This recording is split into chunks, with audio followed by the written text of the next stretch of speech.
আজকে আমরা বানাতে চলেছি ছাতুর পকোড়ি। আমরা এখানে কিছু ওয়েস্টার মাশরুম নিয়েছি। এগুলোকে এরকম ছোট ছোট করে কেটে নিতে হবে। প্রথম গোড়ার অংশটা একটু কেটে বাদ দিয়ে দিতে হবে, যেটা শক্ত হয়।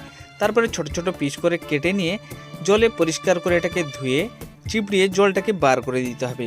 বার করার পরে একটা জায়গায় নিয়ে আমাদেরকে এতে দিতে হবে পরিমাণ অনুযায়ী লবণ, হলুদ গুঁড়া, লঙ্কা গুঁড়া, কাঁচা জিরা, একটুখানি আমাদেরকে দিতে হবে গরম মশলার গুঁড়া, আদা রসুন কাঁচা লঙ্কার পেস্ট, পেঁয়াজ কাটা, একটুখানি ধনেপাতা দিয়ে জল না দিয়ে আমাদেরকে গুলাতে হবে। কিন্তু তাতে আমাদেরকে কিছুটা বেসন আর কিছুটা কর্নফ্লাওয়ার দিতে হবে।